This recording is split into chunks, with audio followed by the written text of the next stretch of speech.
Have you ever considered that the ideas you hold onto might actually be holding you back? In Think Again, Adam Grant shares the story of firefighters who had to abandon everything they knew to save their lives. In this video, we'll explore how the ability to rethink can be the key to transforming your life. Are you ready to challenge your beliefs and break free from old mindsets? Stick with us to discover how rethinking can open up new possibilities. Let's get started.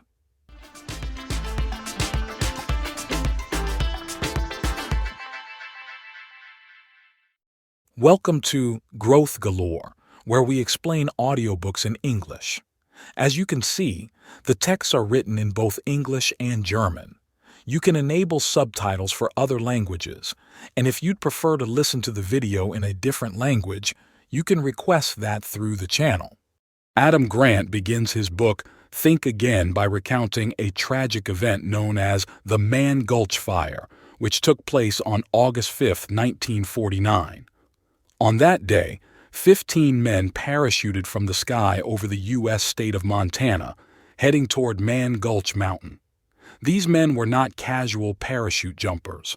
They were highly trained firefighters specializing in combating forest fires, hence their title, Smoke Jumpers. Their mission was clear: extinguish a massive wildfire in the forest. After landing, they began moving down towards the Missouri River. However, after a short distance, the team leader, Wagner Dodge, realized that controlling this fire would be an impossible task. What Dodge saw were flames rising more than 30 feet into the air, advancing toward them at an alarming speed, covering the equivalent of 3 football fields in less than a minute.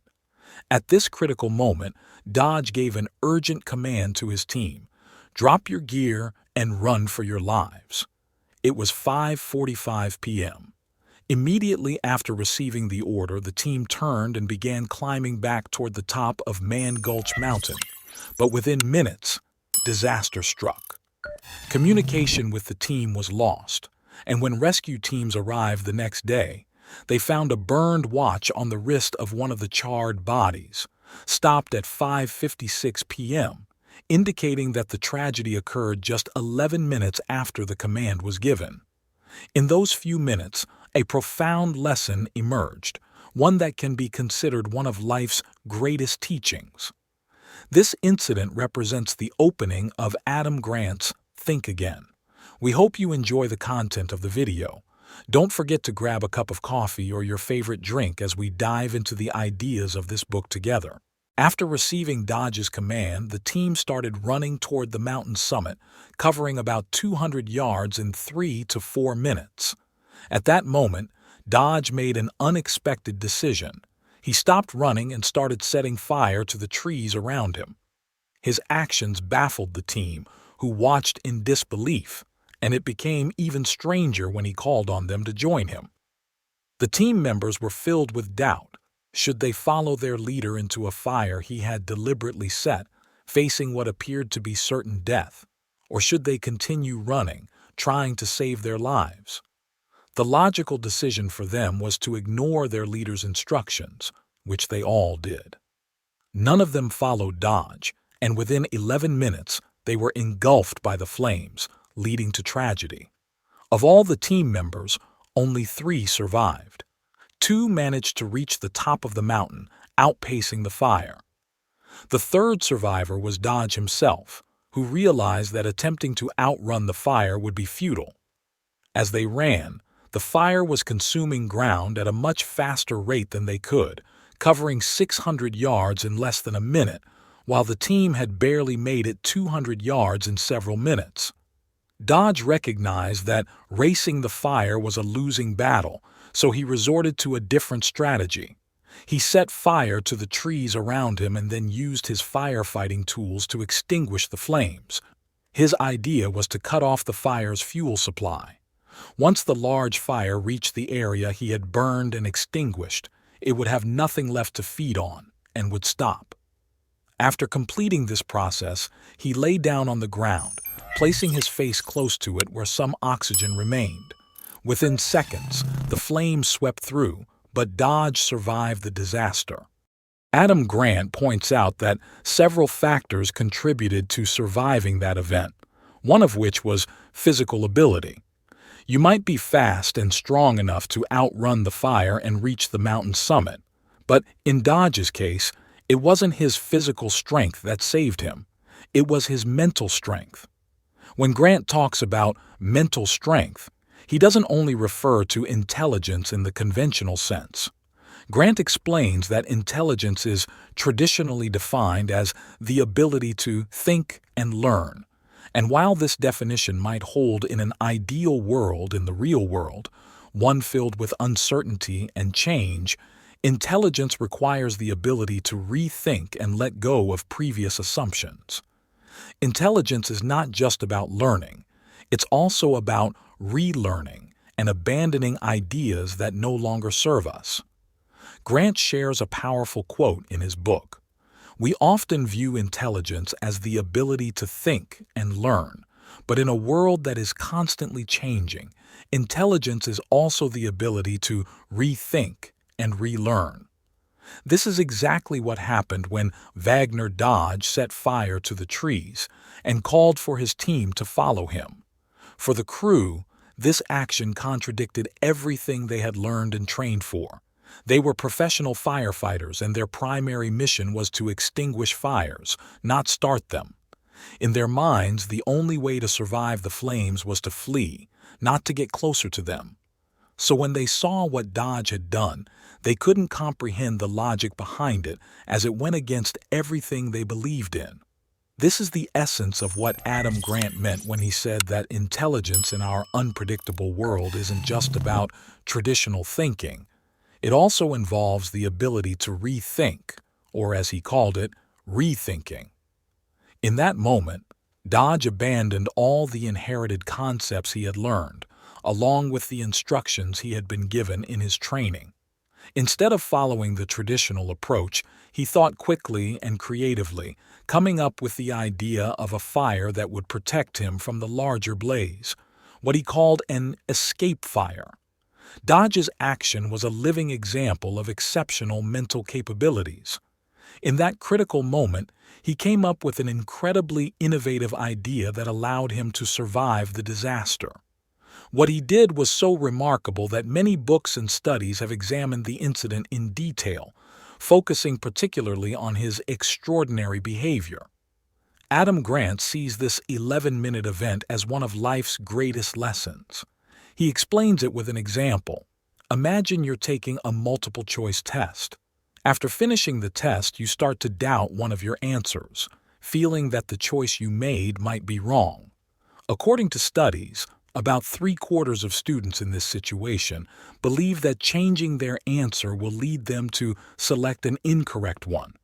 In other words, they think if they switch answers, they'll change it from correct to wrong. But research shows the opposite. 3 psychologists reviewed 33 studies on this subject and found that most students who changed their answers switched from incorrect to correct, not the other way around. This phenomenon has been called the first instinct fallacy, where people feel that changing their first choice will be painful and lead to a worse outcome. In another study conducted by psychologists in Illinois, more than 1,500 exams were analyzed to see where students erased and changed their answers. They discovered that only 1/4 of the students who changed their answers went from correct to incorrect, while half of the students who made changes corrected their wrong answers to right ones. The remaining quarter switched from one wrong answer to another wrong one.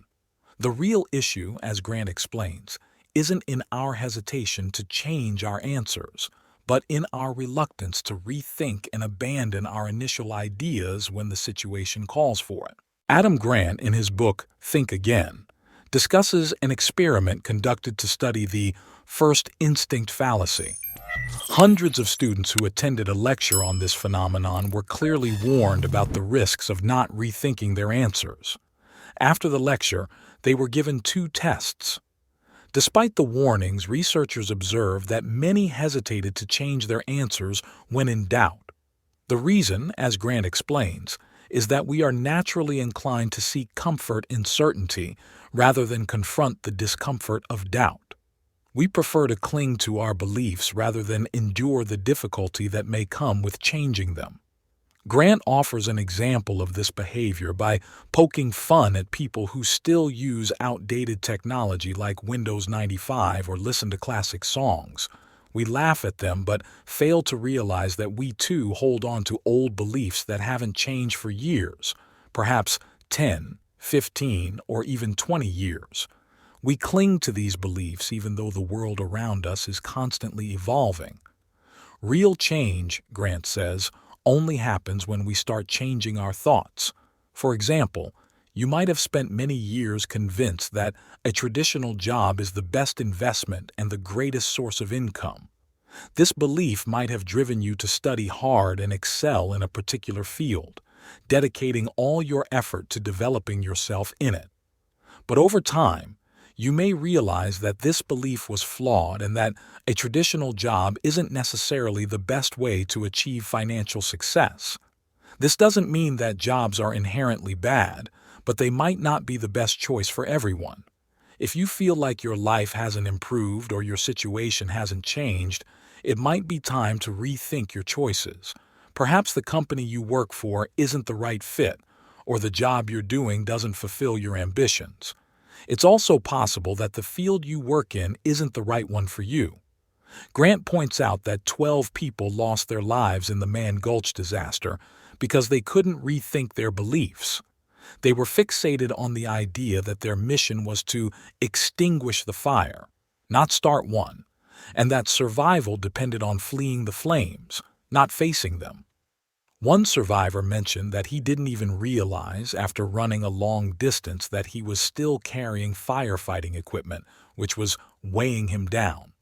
These individuals were prisoners of their traditional beliefs and couldn't let go in time, leading to tragedy. Dear viewers, we've all encountered numerous experiences in life that taught us many lessons and provided us with diverse insights. These experiences have shaped our thoughts and beliefs, which we've embraced and believed to be true.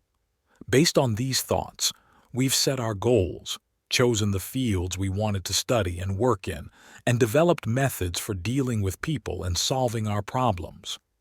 All of these decisions and actions stemmed from the ideas we held on to.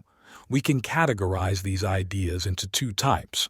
First, the ideas we believe are true, though some may be false, but we adopted them because we're convinced of their validity. The second type includes ideas we believe are true because real-world evidence once proved their accuracy. These are the ideas you and I carry. However, the real problem lies in the fact that we often assume all our ideas are correct without exception. Unfortunately, we rarely review or reconsider these ideas. We believe that everything we think is the absolute truth, and this is where the flaw lies. There's a good chance that some of the ideas we believe are true are actually false, and we need to reconsider them. The bigger issue is with the ideas we adopted based on real evidence that were once true. Over time and with changing circumstances, these ideas may no longer be valid or relevant to today's world.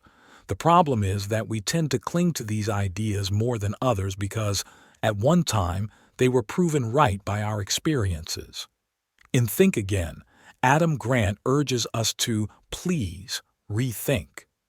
The ideas you believe to be true might be wrong, and the ideas you've embraced based on their past validity may no longer be suitable for today's world. I believe we've come to the realization that changing ideas is one of the most powerful types of change. When we rethink and change just one idea, it can have a profound impact on our lives. Changing our thoughts is the key to changing our reality. In conclusion, I want to tell you, dear viewers, that rethinking your ideas isn't a sign of weakness but a display of strength. It's the ability to improve your life and develop yourself. Thank you for your invaluable time. If you haven't subscribed to the channel yet, do it now and activate the notification bell to stay updated with new episodes. Don't forget to share this episode with someone who might need to rethink their ideas. Thank you for watching, and stay tuned for the next video where we'll continue explaining this book.